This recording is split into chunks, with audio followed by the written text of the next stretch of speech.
चला आज कुरकुरीत कांदा भजी बनवूया।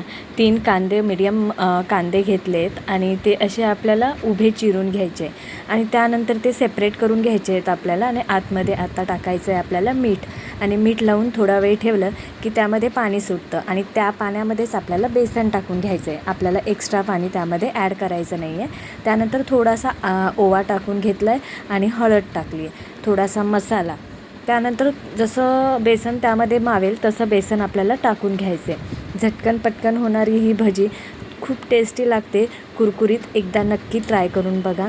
आपल्याला कसं तोंडी काहीतरी लावण्यासाठी किंवा मस्त काहीतरी खावंसं वाटते तर पटकन असं काय होत असतं तर कांदा भजी किंवा बटाटा भजी। आज मी तुम्हाला कांदा भजी दाखवली आहे। एकदा नक्की ट्राय करा आणि सांगा मला कशी झाली आहे ती। कमेंट करायला विसरू नका आणि सबस्क्राईबही करा। हे बघा, अशा प्रकारे जेवढं मावेल तेवढं आपल्याला आतमध्ये बेसन टाकून घ्यायचे। पाणी अजिबात ॲड करायचं नाही।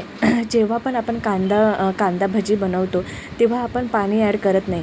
पाणी टाकलं की भजी नरम होते। त्यामुळे जे काही मिठाचं पाणी असतं त्यामध्ये जेवढं मावेल तेवढं आपल्याला बेसन टाकून घ्यायचं। हे बघा, अशा प्रकारे मी बेसन टाकून घेतले आणि एका साईडला तेल गरम करत ठेवले। तेल गरम झालं की भजी अशी आपल्याला सोडून घ्यायची आहे आतमध्ये। खेकडा भजीही म्हणतात याला।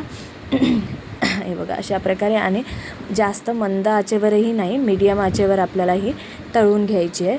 अशा प्रकारे भजी हे बघा अशी टाकून घ्या आणि मंद आचेवर नाही, मीडियम आचेवर आपल्याला भजी तळायची आहे। आतलं बेसन पण चांगलं भाजलं पाहिजे, बेसन कच्चं नाही राहिलं पाहिजे आणि लालसर रंग होईपर्यंत आपल्याला तळून घ्यायची आहे ती। 5 ते 6 मिनटं लागतात, जास्त वेळ लागत नाही भजी तयार व्हायला। बघा, अशा प्रकारे भजी आपली तळते। अजून कुरकुरीत आणि टेस्टीपणा येण्यासाठी तुम्ही त्यामध्ये थोडंसं तांदळाचं पीठ ॲड करू शकता आणि कोथिंबीर टाकायची। कोथिंबीर बारीक करून त्या मिश्रणामध्ये टाकून तुम्ही भजी तळता। माझ्याकडे कोथिंबीर संपली होती म्हणून मी त्यामध्ये टाकली नाही। जे आहे त्या सामानामध्ये मी भजी तयार केली आहे। तुम्हीही एकदा नक्की ट्राय करून बघा। थँक्यू।